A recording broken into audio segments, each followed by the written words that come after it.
MP সাবেক কষ্ট পাইছে, আমার ত্রাগ করতেছে আপনাদের প্রতি। আপনাদের চেতনা কই গেল গা? জাতির পিতা কি? শেখ মুজিব।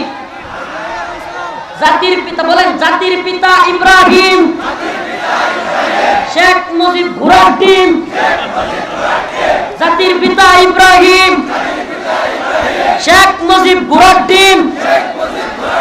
মুসলিম জাতির পিতা কে? এটা কইতে আপনাকে লজ্জা লাগে মিয়া? জান্নাতে যাইতে পারবেন?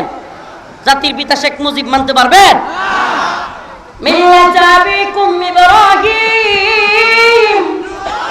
আল্লাহ নিজে কইছে তোমাদের জাতির পিতা কে?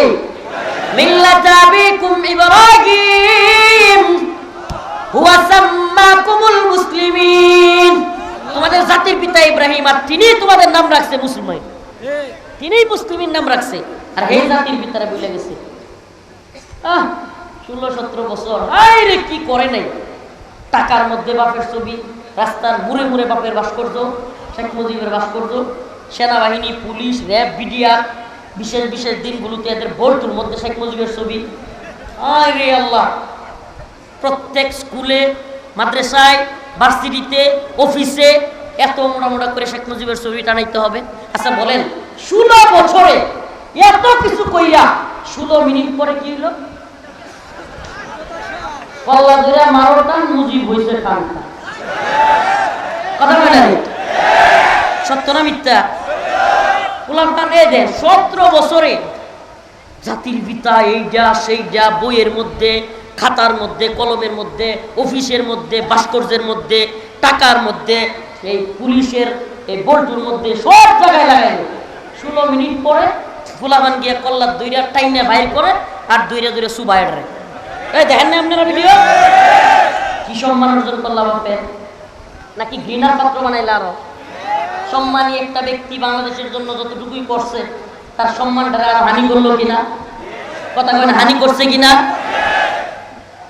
শত শত বছর আগে মুহাম্মদ আরবি চলে গিয়েছে। গোটা পৃথিবীতে একটা ছবি নাই, একটা ভাস্কর্য নাই, কোন বল্টুর মধ্যে নাই, কোন হসপিটালে, স্কুল, ভার্সিটিতে তার ছবির দরকার নাই।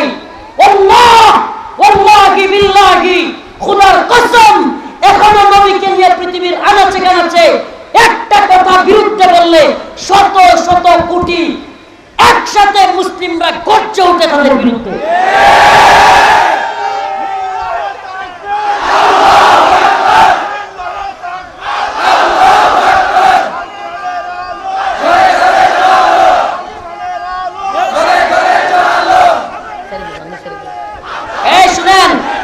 বলেন, রাসূলুল্লাহ সাল্লাল্লাহু আলাইহি ওয়াসাল্লামের ভাস্কর্য কোথায়? রাসূলুল্লাহ সাল্লাল্লাহু আলাইহি ওয়াসাল্লামের মূর্তি কোথায়? রাসূলুল্লাহ সাল্লাল্লাহু আলাইহি ওয়াসাল্লামের ছবি কেউ দেখছেন? সুবহানাল্লাহ, সুবহানাল্লাহি ওয়া বিহামদিহি। অথচ আল্লাহ রাসূলকে এখন একটু কিছু বললে স্কুল, কলেজ, ভার্সিটির পোলাপানের কলিজা ফিরে যায়। এই ভালোবাসাটা বাধ্য কইরা ছাত্রলীগ দিয়া পিটায়া পাওয়া যায় না। এই ভালোবাসা আল্লাহর পক্ষ থেকে মানুষের ঈমানের ভালোবাসা। অতএব আমি এই দূষরদের বলবো, ভারতীয় দালালদেরকে বলবো, হুঁশিয়ার হয়ে যাও, সাবধান হয়ে যাও। বাংলাদেশ নিয়ে কোনো ষড়যন্ত্র করো না।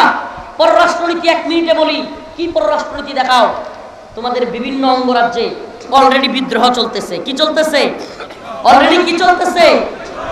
তাদের দেশ সামলানোর ক্ষমতায় মোদির নাই। মোদির প্রতি মানুষের সমর্থন অনেক বেশি উঠে যাচ্ছে, এমনকি তাদের দেশে পর্যন্ত মোদির বিরুদ্ধে বিদ্রোহ হচ্ছে। বিভিন্ন